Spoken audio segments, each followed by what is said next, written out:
Oke, assalamualaikum warahmatullahi wabarakatuh. Ya, di sini di depan saya ada dua buah notebook atau laptop yang kondisinya sedang rusak, teman-teman. Ini saya coba buka dulu yang Acer yang satu ini. Ini gak bisa dibuka sama satu tangan loh. Nah, gini ya. Ada yang bilang katanya kalau si layar laptop gak bisa dibuka sama satu tangan itu laptopnya titik-titik lah. Notebook yang ada di depan saya ini adalah notebook Acer yang rusak ya.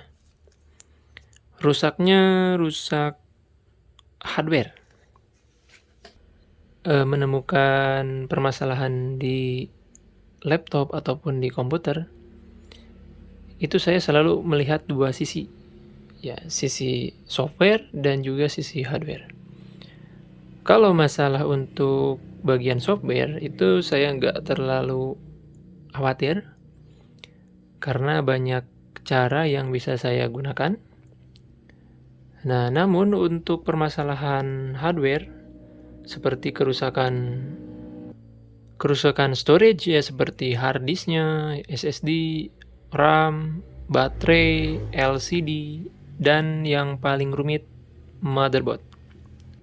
Jadi kita itu punya laptop ya. Tapi kalau misalkan laptop tersebut mengalami masalah dan terjadi masalahnya itu di software, ya teman-teman jangan terlalu khawatir ya untuk masalah software, karena nggak terlalu susah untuk permasalahan software, lebih gampang. Nah, kalau misalkan terjadi masalahnya itu di hardware, nah itu baru ya berat. Dan saya sudah beberapa kali, ya mungkin lebih dari 10 kali lebih. Dan laptop tersebut memang laptop titipan dari teman-teman saya yang mengalami masalah mati total. Ya. Ada juga sih yang terbilang masih cukup baru si laptopnya, baru beberapa bulan dan sudah mati. Itu kan masih ada garansi ya teman-teman. Nah, tapi teman saya itu jadi gak mau ngurus garansinya. Jadi servis aja katanya gitu ya.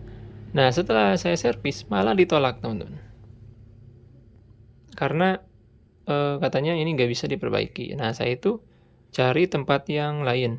Akhirnya menerima, dan pada saat itu si laptopnya diservis, dan kata si tukang servisnya BIOS-nya itu di flash ulang dan biayanya sekitar 350.000 teman-teman.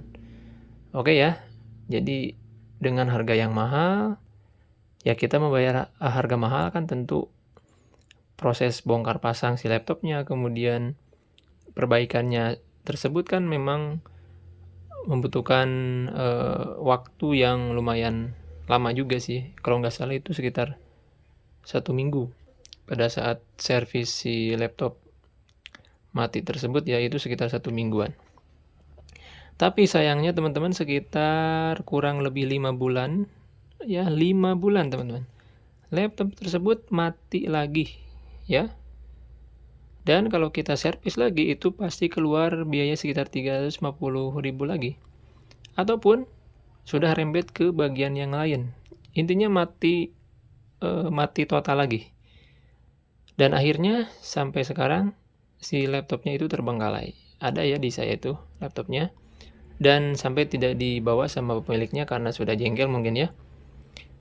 Nah, jadi permasalahan di motherboard itu seperti yang sana teman-teman. Yang Acer yang itu, yang tipenya Aspire 3 A314. Nah, laptop yang ini itu kerusakannya di motherboard, jadi short teman-teman. Kalau misalkan saya nyalakan, nah itu kan udah nyala. Nah, kalau saya matikan itu nyala lagi dengan sendirinya. Jadi ada yang short di motherboardnya.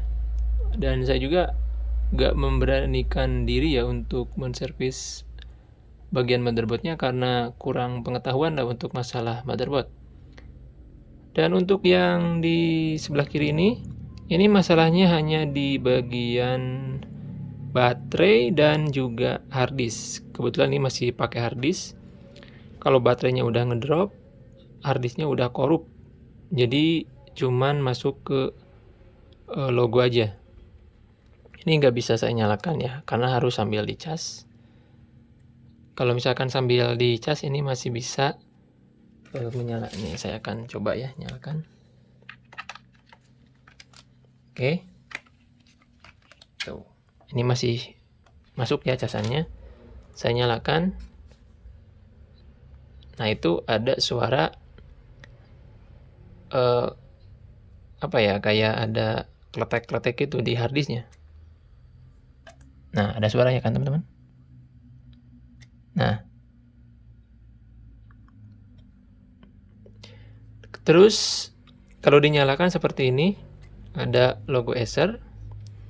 Dan tidak lama lagi nanti muncul no bootable. Jadi si harddisknya itu memang sudah error.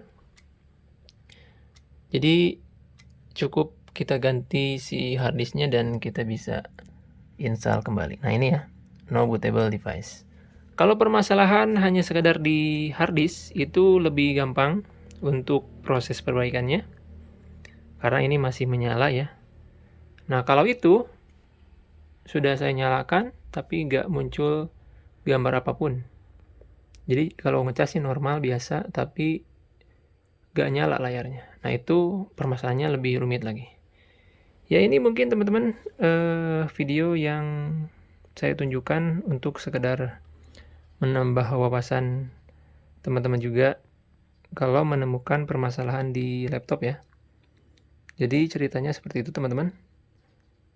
Untuk yang namanya alat elektronik ya, itu pasti selalu saja ada permasalahan. Dan permasalahannya itu kalau misalkan kita belum ketahui atau belum paham tentu akan membingungkan ya.